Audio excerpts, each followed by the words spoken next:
C'est un bilan très positif.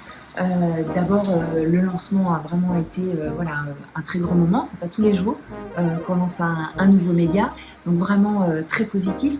Des retours très positifs, des personnes que l'on croise sur le terrain, les journalistes par exemple, quand ils font le journal, ou les correspondants d'ailleurs, ou les personnes qui viennent sur nos plateaux, que ce soit sur le plateau de Rennes ou pour l'actu ou pour le plateau du talk, et puis des audiences qui sont effectivement en lien avec nos projections. Donc on est très content de ce lancement et de ces 3 premières semaines.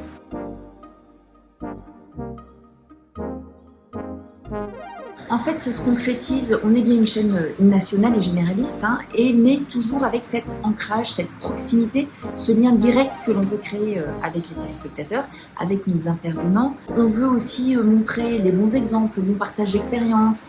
On veut aussi traiter des sujets du national qui préoccupent, qui intéressent, qui interrogent les Français, mais toujours avec un ancrage dans un territoire, dans une proximité, dans une expérience, voilà, dans un questionnement qui est à chaque fois lié avec la vie concrète des citoyens.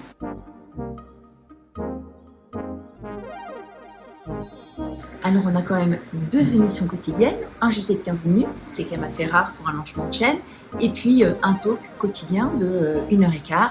Donc déjà par ce biais-là, on adresse l'ensemble des sujets et l'ensemble de la ligne éditoriale de ce national vraiment toujours ancré dans le territoire. Et puis après, ça passe effectivement soit par de la fiction, mais là effectivement on raconte soit des histoires vraies, soit des histoires, une narration qui se passe en France, dans les Outre-mer. Et puis il y a aussi des magazines et des documentaires.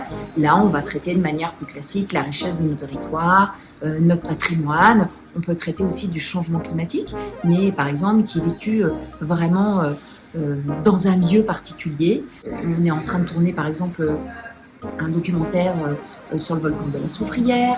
On est en train de tourner un documentaire sur l'histoire de Guillaume le Conquérant.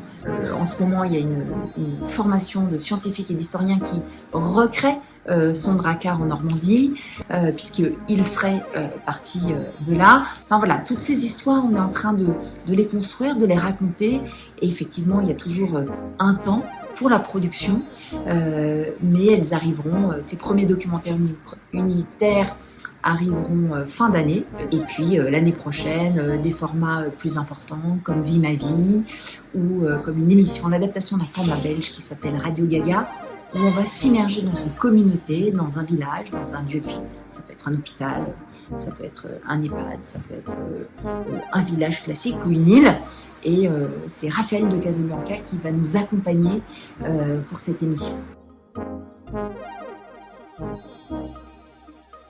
Alors en fait, on a déjà pas mal de synergies au quotidien, puisque évidemment, à l'issue des conférences de rédaction, voilà, on raconte qu'est-ce qu'on va faire aujourd'hui, comment on va le traiter.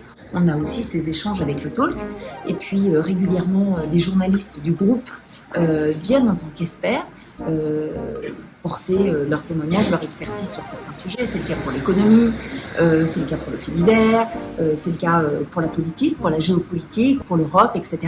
Donc ça, c'est déjà fait et exercé au quotidien. Et puis évidemment, on peut imaginer d'autres synergies. Par exemple, en ce moment, on travaille avec le magazine Pur Beurre pour porter par le biais d'un programme télévisé et raconter effectivement ce qu'est la cuisine, la gastronomie, d'abord dans l'Ouest, mais aussi dans d'autres régions. Et on est en train de travailler ça activement.